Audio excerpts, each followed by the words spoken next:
Video 3, from the deposit list deposit slip to derivatives. I'm Rick Nichols. I wrote a book titled Make America Financially Great. In video 1, I explained that the Federal Reserve System was written up in 1913 as a government-sponsored enterprise. That means that non-government people in privately owned for-profit corporations got government power. One of the government powers is to use a deposit list deposit slip to increase the balance of a bank account, but without depositing coins or paper currency or transferring in a balance from another account. I refer to those who misuse the deposit list deposit slip as the financial bad guys. The favorite place for the financial bad guys to use a deposit list deposit slip is to loan citizens our national debt. In video 2, I showed the negative effects of misusing the deposit list deposit slip. That was done by displaying the M3 money count chart.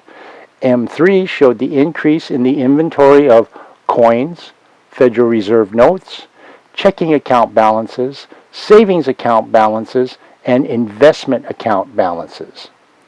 M3 increased from $500 billion in 1965 to $10 trillion in 2005. The reason the M3 money inventory chart stopped in 2005 is because M3 stopped being reported to citizens in 2006. M3 was replaced by a lower level money count called M2. The question is, why? Why stop reporting the complete money inventory? The answer has to be to hide money. What is hidden because it is not included in the M2 money count is the amount of large investment accounts over $100,000. Those large accounts include a concept referred to as derivatives. Apparently, the financial bad guys don't want us to see the increase in large derivative investment accounts from 2006 to 2020. I'm going to share information taught to me by my professors while I was earning my Bachelor's of Business Administration finance degree in 1983. A derivative is a math function that shows the relationship between two variables. The most common example is that a gas shortage slows down the purchase of new cars. The effect is that people keep their old cars longer and therefore spend more money at the auto parts store. The derivatives tells us we should invest in auto parts stores. This is hedging the bet. The money-making part of a derivative hedge fund is a partnership that Wall Street executives can start amongst themselves and then instruct their corporations to invest in their partnership. The partnership is used as a money laundering facility to move money out of Wall Street corporations into private individuals' pockets. I'm under the impression that a few select congressmen and some presidential appointees and Federal Reserve Board of Governors are invited to join in the partnerships. My book also shows the specifications in the 1913 Federal Reserve Act that allows some of the derivative partnerships' income to be tax-free, which means the financial bad guys and their buddies don't have to report the income.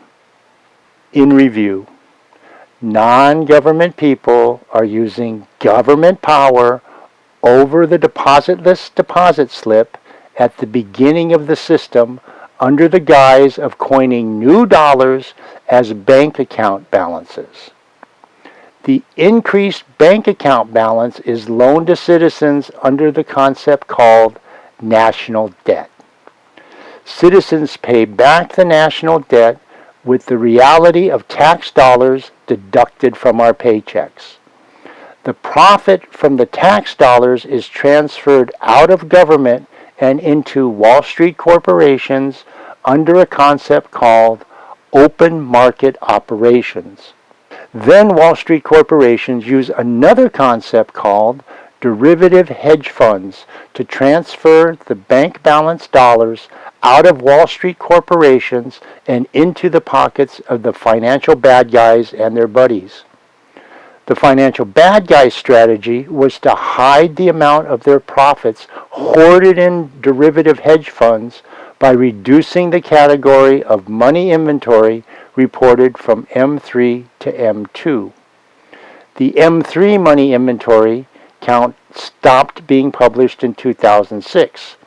The lower level money count, called M2, is now being used.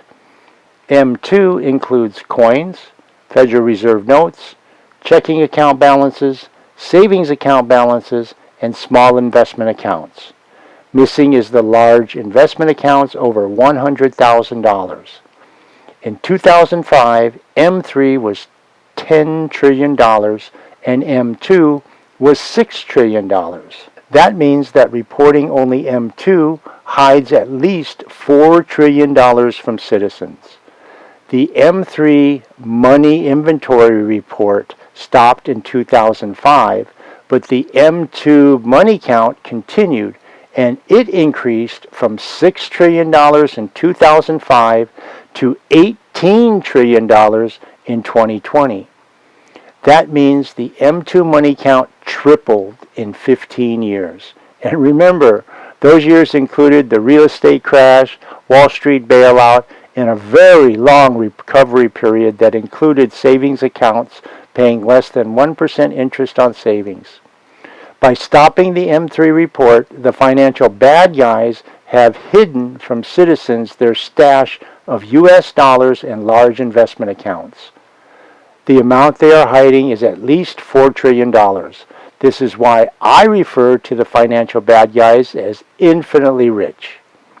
Their next $4 trillion in profit is just a few depositless deposit slips away. Now that's money for nothing. Although the song says, get your money for nothing, get your chicks for free, based on the rumors I have heard about the financial bad guys in Washington, D.C., they have changed the saying to, if the money's for nothing, then might as well pay for the chicks. My book is Make America Financially Great. Thank you for listening to the research of a fellow U.S. citizen.